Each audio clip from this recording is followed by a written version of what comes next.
Saudara, baru-baru ini muncul pernyataan dari seorang tokoh politik besar bahwa untuk menjadi anggota DPR itu butuh 40 miliar. Ini belum seberapa. Anggota DPD yang lain menyebut bahwa untuk pemilihan presiden itu bisa mencapai lebih dari pokoknya triliunan lah gitu. Tentu saja ini angka-angka yang sangat fantastis. Sulit bahkan mustahil dipenuhi oleh seorang kandidat yang mandiri. Maksudnya pakai duit sendiri. Maka itulah mengapa kandidat presiden itu mesti berjaring dengan mereka yang punya duit, para pengusaha. Dari situlah kita bisa mengerti mengapa kemudian ada oligarki, kendali oligarki di dalam politik negeri ini. Nah, apa masalahnya jika politisi itu menjalin relasi dengan oligarki?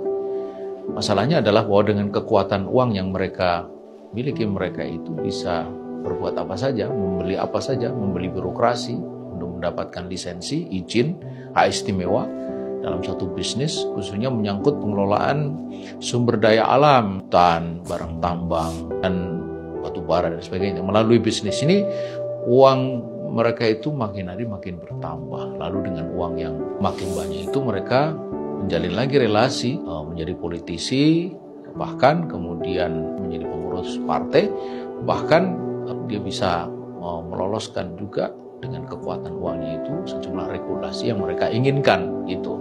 Nah, dengan uang pula mereka bisa membeli pejabat, bahkan pejabat paling tinggi ya di negeri ini, aparat keamanan, ya, kemudian penegak hukum, agar secara hukum, politik dan keamanan mereka bisa terlindungi.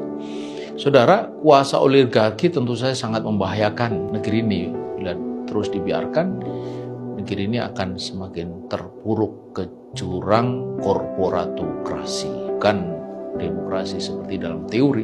Nah, dalam korporatokrasi bukan rakyat yang berdaulat ya, seperti yang selama ini diteorikan, tapi pemilik modal lah yang berdaulat. Negara boleh saja tetap punya presiden, menteri, gubernur, pejabat-pejabat lain, ya, juga masih ada aparat penegak hukum, aparat keamanan, tapi bukan para pejabat itu yang mengatur negara ini, melainkan para oligarki. Itulah yang mengatur semuanya. Nah, pemirsa, inilah yang hari ini terjadi. Ya. Bahkan kalau kita perhatikan, para pejabat itu bisa duduk di kursi yang didudukinya sekarang pun itu juga tak lepas dari kehendak oligarki. Ini bukan isapan jempol karena sudah terjadi. Ini mereka bisa menentukan siapa saja yang sebaiknya menjadi menteri atau menjadi pejabat ini dan itu. Khususnya di kementerian-kementerian strategis yang mengurusi masalah ekonomi dan sumber daya ekonomi. Kita boleh ambil contoh misalnya pergantian direksi dari sebuah BUMN tambang itu harus dibaca dalam kerangka ini. Ini ada kekuatan besar dari oligarki yang ingin merebut satu blok tambang emas yang sangat besar di Irian dan mereka melakukannya melalui langkah ini. Pemirsa, saudara sekalian, nah sebelum ini saja oligarki sudah demikian berpengaruh terhadap lahirnya peraturan perundang-undangan dan kebijakan negeri ini. Contohnya apa? Contohnya seperti beberapa tahun lalu sesaat setelah penandatanganan Undang-Undang Cipta Kerja, Presiden pada 2 November 2020, itu hanya selang 1 hari, langsung memberikan perpanjangan usaha kepada satu perusahaan besar di negeri ini yang habis masa kontrak, perusahaan tambang batubara. Nah, dengan perpanjangan ini mereka mendapatkan izin usaha pertambangan khusus dengan luasan serupa lebih dari 57.000 hektar. Itu setara 3 kali luas kota Bandung. Ya. Nah, saudara, inilah yang terjadi ya, di negeri kita ini. Nah, dan ada fakta yang lebih mengerikan lagi soal ini, ya, bahwa sesungguhnya di negeri ini itu potensi sumber daya alam, khususnya batu bara itu sangat besar. Nah, lebih dari 52% saat ini itu dikuasai oleh 7 perusahaan besar. Persisnya mereka menguasai lebih dari 370.000 hektar ladang batu bara yang jika diasumsikan harga per tonnya itu $70, maka potensinya itu kurang lebih sekitar 13.000 triliun. Ya. Padahal ini hari harga batu bara sudah lebih dari $350. Sudah 5 kali lipat. Berarti potensinya 13 kali 5, 65.000 triliun.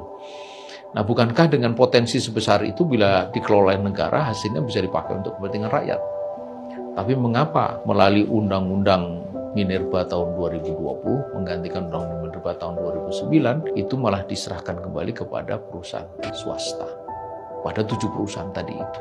Jadi apa yang harus kita lakukan? Pertama tentu saja ya, saudara harus segera dihentikan penguasaan sumber daya alam oleh korporasi. Karena disitulah sumber kekuatan finansial mereka. Ini tentu saja tidak mudah oleh karena pasti mereka tidak tinggal diam. Karena itu diperlukan figur pemimpin yang kuat yang tidak mudah ditundukkan oleh oligarki. Kemudian yang kedua, di atas semua negeri ini harus diatur dengan aturan yang baik, yang datang dari zat yang baik. Itulah syariah Islam. Nah, penerapan syariah secara kafah akan memastikan bahwa negara itu diatur dengan benar, termasuk dalam pengelolaan sumber daya alam. Dengan cara itu, sumber daya alam termasuk tambang batu bara yang tadi sangat besar itu akan dikelola oleh negara melalui sebutlah BUMN yang hasilnya akan dimanfaatkan untuk kesejahteraan rakyat. Kesejahteraan seluruh rakyat, bukan kesejahteraan atau kenikmatan korporat seperti yang selama ini terjadi. Bila bukan syariat Islam, kita pasti akan tetap terus dicengkeram oleh kapitalisme. Nah, seperti yang terjadi ini hari. Di lingkungan seperti itulah oligarki akan terus tumbuh, makin hari makin kuat. Pun bila ada penerapan syariah, tapi tidak secara kafah, juga tidak akan bisa menyentuh nilai-nilai atau perkara-perkara substansial dalam pengelolaan sumber daya alam yang tadi dijelaskan. Padahal disitulah salah satu pangkal tumbuh kuatnya oligarki. Oleh karena itu, bila kita ingin sungguh-sungguh mengentaskan negeri ini dari cengkeraman oligarki, maka harus dikeringkan kolam bagi tumbuh besarnya oligarki itu. Apa itu kolam yang membuat oligarki makin membesar? Sistem kapitalisme. Dan satu-satunya penantang tangguh kapitalisme tak lain adalah Islam dengan syariah kafah. Saudara, itulah yang harus kita lakukan jika kita betul-betul ingin membebaskan negeri kita ini dari cengkeram oligarki dan kita bisa meraih kebaikan bersama. Bagaimana menurut saudara? Tulis di kolom komentar. Wassalam.